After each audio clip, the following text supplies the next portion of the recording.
Yo, YouTube, what's up with your boy, Sports and Fitness Rants? I'm back, guys. Click that like button. Subscribe to my channel. What's up, y'all? Welcome back, guys. Welcome back. Got another great video for you guys today. As usual, you guys know the deal on this channel. You know what's about in this channel. We must continue to educate. We must continue to put the facts out. Stop the narratives, right? Stop all these lies and this nonsense, right? And just put out the truth, right? And the reality of the facts of the matter here. That's what's about in this channel. And I want to thank you guys, man. Everybody out there, or everybody across the world, everybody across the states. Shout out to Durham, North Carolina. Much respect to everybody out there. Thank you guys for supporting my channel. It means a lot to me, guys. Your comments, you guys subscribing, you guys watching my videos, you guys sharing your stories, sharing the information with me.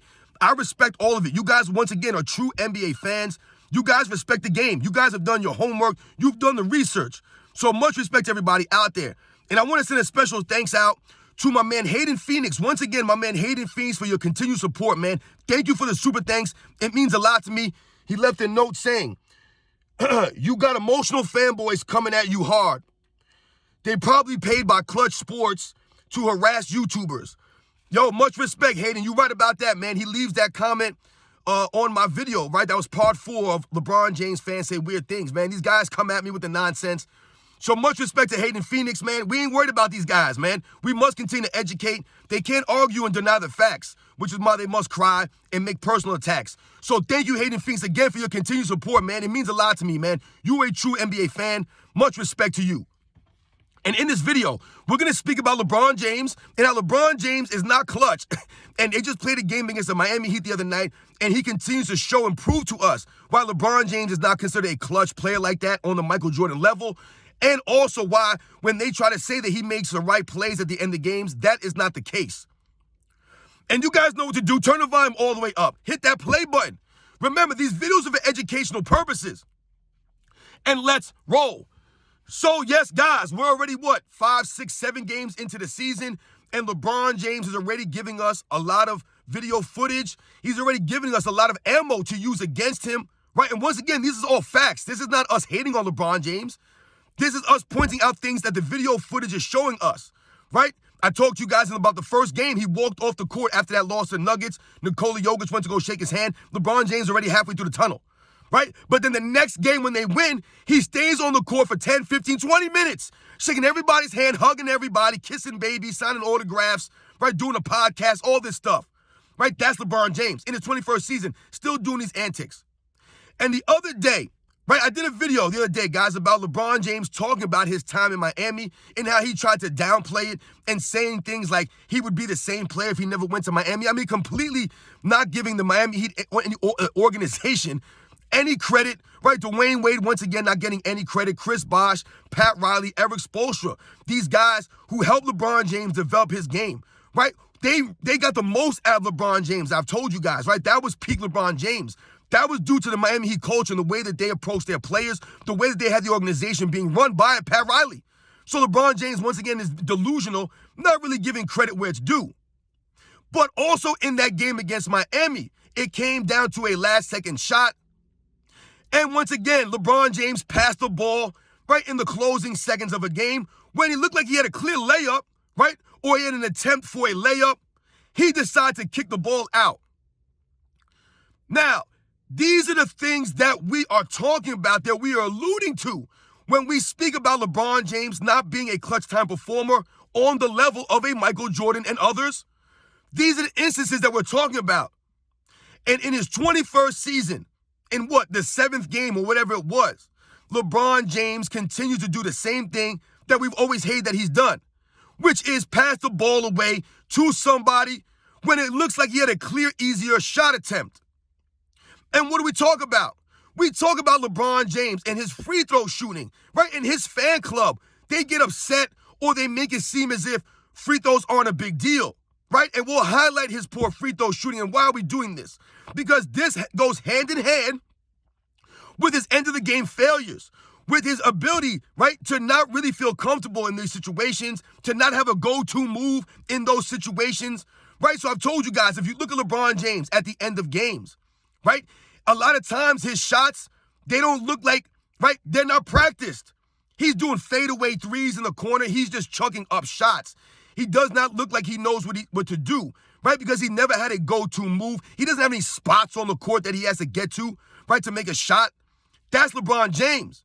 So at the end of games, right, when the score is close, his team is losing, he does not want to go to the free throw line, right? And I've told you guys many instances, right? In big moments, LeBron James will pass the ball away, right? I talked to you guys about the 2017 NBA Finals, that game 3. The Cleveland Cavaliers were up about 4 or 5 points, right? And late in that game, LeBron James is driving the lane. He has a clear path to a layup, it seems. The only one there is Draymond Green. And LeBron James decides, instead of trying to finish through contact, maybe getting fouled and have to go to the free throw line, he decides to kick it out to Kyle Korver for a contested three-pointer in the corner, which he missed. Kevin Durant would come down, hit a three-pointer, and put the Warriors up 1, and they would win that game. That was LeBron James not closing out the game, right? Not being a closer, not being clutch, passing the ball away from the rim, away to another player so that he doesn't have to take that burden of going to the free throw line, right? Where we know he's weak. He gets nervous. So in a game against the Miami Heat a couple of days ago, he does the same MO. He drives the lane. Like I said, it looks like he has to finish maybe a contested layup, but LeBron James is 6'9", 260, they always tell us, right? He's a beast. He's physical, all these things, right? But when it matters most, that physicality, that toughness is not there. It shrivels up, and he kicked it out to a guy in the corner. I don't remember who shot the ball, but it's irrelevant. It's LeBron James making that pass. That's part of the reason why he's never been considered a clutch time performer on the level of a Michael Jordan. He's never been mentioned like that. When we say he's not clutch, and people go, oh, LeBron James is a game winner before. Yeah, no duh. He's played for 21 seasons, so yes, the sun will shine, right? He has hit game wins, absolutely. How many game wins has he in the NBA Finals, though? None. He's literally like, 0 for 9 in the NBA Finals for game winners? Never hit a game win in the NBA Finals. Many times LeBron James passes the ball away, right? They'll say he's a pass-first player. Yes, he is pass-first at the end of games. When the score is tight, right, that's when he's pass-first. Right, we're thinking about the 2018 NBA Finals.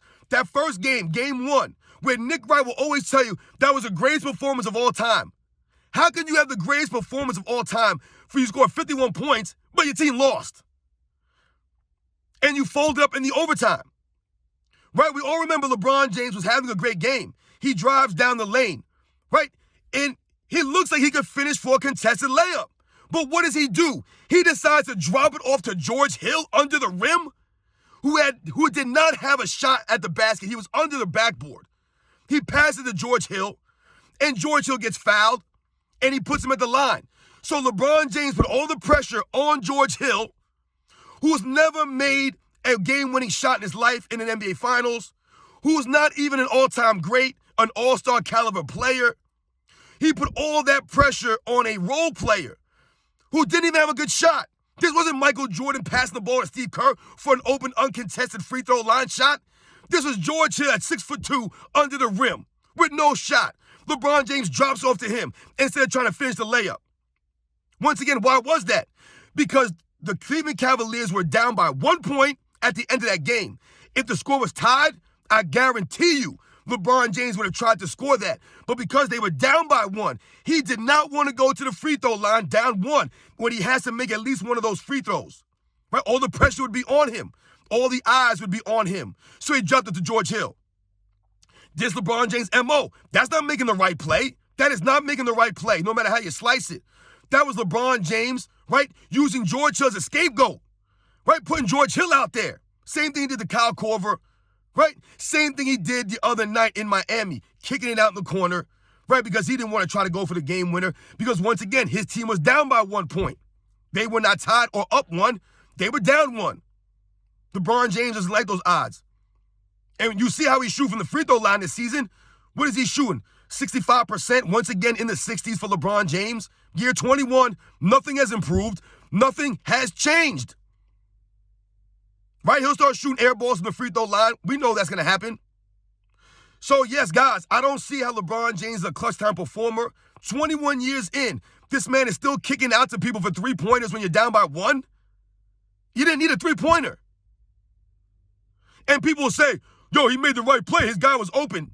That was not the right play. You settle for a long three-pointer, right? From who? Instead of LeBron James, who's supposed to be the greatest player of all time, you'd rather that person shoot that three instead of LeBron James, who's right by the rim, to finish that? All game long, LeBron James will drive into people's chests. He'll use his off arm to throw people away. All this stuff for layups. But at the end of games, his mindset changes. Right? He starts blowing on his hands, biting the nails. This LeBron James. He's never been a clutch time performer to the level of a Michael Jordan. He's not mentioned with the top guys. He's not. Remember, there's levels to this. Yes, LeBron James has hit some big shots in his career. Once again, he's played for 21 seasons. He's an all-time great. But at the same time, he's not one of the top 3, top 5 clutch performers in NBA's history. He's not on that level. And once again, he proved to us, 7 games into the season, passing it out. Scared to finish through contact, scared to go to the free throw line. That's LeBron James. This is the video footage he's given us. Once again, this is not hate. I've never told a lie about LeBron James on this channel. Never have. I call him out and I hold him to a standard. We hold him accountable for his actions. The flopping, the walking off early, the pointing at teammates, the team hopping, right? The standing still on defense. We're calling him out for the things that he does. There's nothing wrong with that. See, that's the problem. A lot of the LeBron James fan club, which is why I say they're not real fans, they do not hold him accountable. They don't call him out for this stuff. They'll just tell you, yo, LeBron James in year 20, man, he's doing all this stuff, man. You guys got to respect it. He's not playing defense, though. They'll tell us how many points he's averaging and all this nonsense. But the man's only playing 55 games. Playing no defense. Making up injuries. Right? He had an injured foot last year. Where's the foot surgery at? More narratives. That's all it's about with LeBron James is narratives. I'm not about the narratives on this channel. It's all about the facts. It's about the education. And the truth of the facts remain. LeBron James is not one of the most clutch performers in NBA's history. And just the other night, he's given us more video footage and more evidence of what he does at the end of games. That's when he becomes a pass-first player. At the end of games when his team is losing, right? That's when it fits his need to be pass first, to put the pressure on the other guys, his teammates. So when they don't show up, they'll blame them. So Nick Wright can say LeBron James had the greatest performance in NBA Finals history, scored 51 points. In a loss. In a loss. Didn't Elgin Baylor score 61 points in the NBA Finals? How come Nick Wright don't talk about that performance? But LeBron James scoring 51 points in a loss is the greatest performance in NBA's Finals history? You see the standard, the bar is lowered for him. Michael Jordan has scored over 51 points multiple times in an NBA Finals. He scored 55 points in an NBA Finals. Averaged 41 points in an NBA Finals. But LeBron James' single 51-point game is the greatest performance in NBA's history after his team went to overtime and LeBron James did nothing in the overtime. Nothing in the overtime. Nothing. Because he was pouting and moaning and whining on the bench. Crying and sulking like a baby. Not a true competitor. Not a clutch time performer.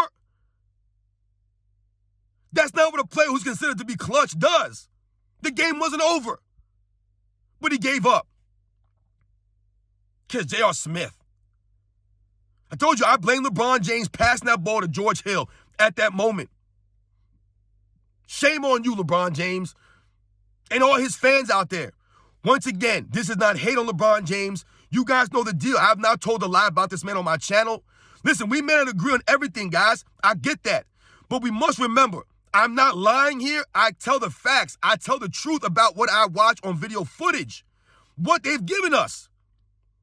And LeBron James, 6, 7 games in, is already doing the same stuff that he's always done. Walking off the court early, right? Reading off his stat line after a loss. And now, once again, he passes the ball to a teammate in clutch time for no reason. When he had a layup, you're down by 1, but you throw it out to somebody for a 3. Because why? LeBron James was scared. And what will his fans do? They'll point the finger at Anthony Davis for getting hurt, right? All these other excuses and narratives, right? To hide the fact of the matter. that LeBron James is averaging like over 4 turnovers a game, shooting the 60s from the free throw line. The Lakers have a losing record. LeBron James is not playing good in the crunch time. And he's never been a clutch time performer of the highest level. He never has been. Right? He's never had developed a go-to move in crunch time that he can fall back and rely on. So like I told you, when it comes down to these moments, he doesn't know what to do. He doesn't have that go-to move. That's when a go-to move, right? A patented move, a post game, all this stuff comes into play in those moments.